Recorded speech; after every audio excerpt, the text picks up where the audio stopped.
నేలకొండపల్లి మండలం అప్పలనరసింహపురం గ్రామం సమీపంలో ఉన్న Bhadradri sponge factory, Pemar chemical factory వల్ల తమ పంటలు నష్టపోతున్నామని రైతులు ఆవేదన వ్యక్తం చేశారు. గ్రామానికి చెందిన పలువురు రైతులు ఇటీవల ఖమ్మం జిల్లా కలెక్టర్ను కలిసి వినతిపత్రాన్ని అందజేశారు.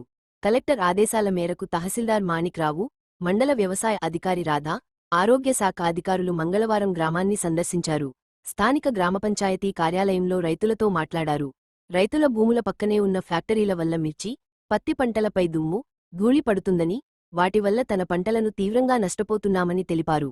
అదేవిధంగా ఫ్యాక్టరీల నుంచి వదులుతున్న వ్యర్థాలు వల్ల పశువులు, ఇతర జీవులు ఆ నీటిని తాగి అనారోగ్యం బారిన పడుతున్నాయన్నారు. ఫ్యాక్టరీల నుంచి వచ్చే దుమ్ము, ధూళి వల్ల మనుషులు కూడా అనారోగ్యం పాలవుతున్నారు అన్నారు. అనంతరం రైతులు అధికారులు కలిసి ఫ్యాక్టరీల సమీపంలోని వ్యవసాయ భూములను పరిశీలించారు. ఫ్యాక్టరీ చుట్టుపక్కల ఉన్న భూముల్లో దుమ్ము, ధూళి పడటం వల్ల నల్లగా మారిన మిర్చి, పత్తి పంటలను అధికారులు పరిశీలించారు. క్షేత్రస్థాయిలో పరిశీలించిన వాస్తవాలను నివేదిక రూపంలో కలెక్టర్కి అందిస్తామని తహసీల్దార్ మాణిక్రావు తెలిపారు. గ్రామ సమీపంలో ఉన్న ఫ్యాక్టరీలను వెంటనే మూసివేయాల్సిందిగా అధికారులను రైతులు డిమాండ్ చేశారు. ఈరోజు ఈ అప్పలనరసాపురం విలేజ్కు మీరు ఇచ్చిన దరఖాస్తు కలెక్టర్ గారి ఆదేశాల మేరకు ఈరోజు రావడం జరిగింది. ఇంకోటి అన్ని వెరిఫై చేసినాము, కొన్ని ఇంకా చేసేది ఉన్నది, షంపుల్గా చేసినాము. దాంట్లో కెమికల్ వలన వచ్చే నష్టాలు ఉన్నాయి. అవి కూడా మీ ఎవరెవరి రైతులు అనేది కూడా ఆ డీటెయిల్స్ కూడా మీరు ఇవ్వండి. పేర్లతో సాగిస్తే ఎవరెవరి ఎన్ని ఎకరాలు ఇది అయిందో అవి కూడా చూస్తాం. వాటర్ వలన నష్టం జరిగేది కూడా ఏమన్నా డాక్టర్ గారు కూడా అది టెస్ట్ చేస్తారు. అగ్రికల్చర్ పర్పస్ ఏదైతే ఉన్నదో అవి కూడా షంపులు మా ఏవో గారు తీసుకున్నారు. అది కూడా తీసుకొని అందరి రిపోర్ట్లు తీసుకొని కలెక్టర్ గారికి పంపడం జరుగుతుంది. నమస్తే అండి, నా పేరు రాధా, మండల వ్యవసాయ అధికారి, నేలకొండపల్లి. అప్పలనరసాపురం గ్రామస్తులు కెమికల్ ఫ్యాక్టరీ వల్ల వెలువడే వ్యర్థాల వల్ల వాళ్ళ పంట నష్టము, నెక్స్ట్ ఐరన్ ఫ్యాక్టరీను కెమికల్ ఫ్యాక్టరీ రెండింటి గురించి ఇచ్చారండి. దాంట్లో వెలువడే పొగ వల్ల, దాని నుంచి వచ్చే వ్యర్థ పదార్థాల వల్ల ఇక్కడ పంటలకి, పశువులకి మరియు రైతులకి అందరికీ నష్టం జరుగుతుందని ఇచ్చారు. ఆ కంప్లైంట్లో భాగంగా ఈరోజు క్షేత్రస్థాయి పరిశీలన చేయడానికి వచ్చాము. దాంతో ఇక్కడ పంట పొలాలను పరిశీలిస్తే మొత్తం పంట పొలాల మీద మొత్తము డస్ట్ బాగా ఫామ్ అయిందండి. పొగ మొత్తం ఉంది. దానివల్ల రైతులకి నష్టం జరుగుతుంది. దాన్ని పైకి నివేదిక ఇస్తామండి. ఆ నివేదిక తరపున పై వాళ్ళు చర్య తీసుకొని రైతులకు న్యాయం చేస్తారండి. Thank you. జిడుగు చంద్రకళ అండి, అప్పలనరసాపురం. 10 సంవత్సరాల నుంచి మాకు ఇదే బాధ అండి. పంటలు అసలు మాకు ఏమి చేతికి రాకుండా అయిపోయింది ఈ ఫ్యాక్టరీ పొగ వల్ల. పొల్యూషన్ బాగుంది. రైతులు మేమంతా అల్లాడిపోతున్నాం. గేదెలు కానీ గొడ్లు ఏదైనా ఆగమైపోతున్నాయి.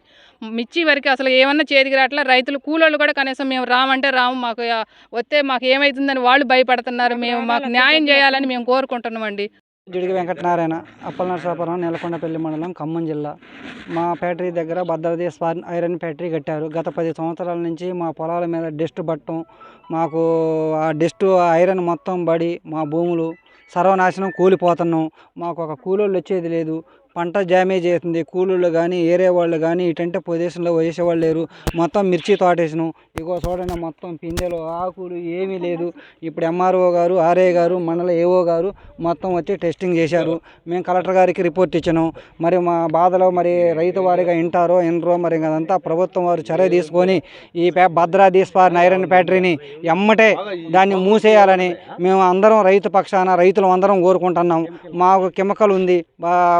భద్రాద్రి చెక్కు డ్యాముల వల్ల నీళ్లు కూడా కలుషితం అయిపోయి మొత్తం చెరువులో గేదెలు కానీ గొడ్లు కానీ తాగే పొజిషన్లో లేదు. ఇటుంటే మట్టికి గవర్నమెంట్ వారు చర్య తీసుకోకపోతే చివరికి మేము మందు దాగి ఫ్యాక్టరీ ముందు సాగటం ఖాయం. మొన్న కూడా ఈ రిపోర్ట్ ఇచ్చినాం. ఇది లాస్ట్ అండ్ ఫైనల్. ఈ రైతుకి అన్యాయం జరుగుతుందంటే కాంగ్రెస్ గవర్నమెంట్లోనే మాకే అర్థం కావట్లా. ఏం చేస్తున్నారు? మేము హైదరాబాద్ పోయిన పొల్యూషన్ కంట్రోల్ బోర్డులో కూడా 100%, 75% మీ పొలాల మీద పడుతుందని మన రవీంద్ర నాయక్ గంగులోత్ ఐఏఎస్ ఆఫీసర్ గారు కూడా మాకు రిపోర్ట్ ఇవ్వడం జరిగింది. మీరు 15 రోజుల్లో మీకు నివేదిక సమర్పిస్తామని చెప్పారు. కలెక్టర్ గారికి పోయిన నిన్న పొంగులేటి మంత్రి మా రెవెన్యూ మినిస్టర్ అయినా మాకు పాలేరు నియోజకవర్గం నుంచి గెలిచిన పొంగులేటి శ్రీనివాసరావు గారు మినిస్టర్ అయ్యిండు. మాకు సంతోషం. మేము కూడా ఆయన కష్టకాలాల్లో ఎన్విరాన్మెంట్ ఉండి ఆయన్ని మేము కష్టకాలాల్లో కాంగ్రెస్ పార్టీని కాపాడుకొని మినిస్టర్ చేసినాం. నిన్న చెప్పినాం మా కష్ట సుఖాలు అన్నా సీనన్నా మాకు ఎట్లా జరుగుతుందంటే మీకేం కాదు, మీరు దయపడండి, మేము ఉన్నాం అని చెప్పిండు. మాకు మటుకి ఏం లేదు. పొజిషన్ మటుకి మేము ముందాగి పోయే స్టేజీలోకి వచ్చినాం. మాకు న్యాయం చేయాలి. 300 మంది రైతులు కొడుతుంది. ఏంటంటే దౌర్జన్యాలు, రౌడీజాలు. ఫ్యాక్టరీ అని ఏంటంటే దౌర్జన్యం, రౌడీజం. ఆయన సంఘదూత ఏం సంఘదూత అని కొంతమంది నాయకులు కొమ్ము కాసి మా శాలకి ఇవాళ ఈ కర్మ తీసుకొచ్చి మా ఏరియా మొత్తానికి ఈ సర్వనాశనం తీసుకొచ్చి పెట్టారు. ఇది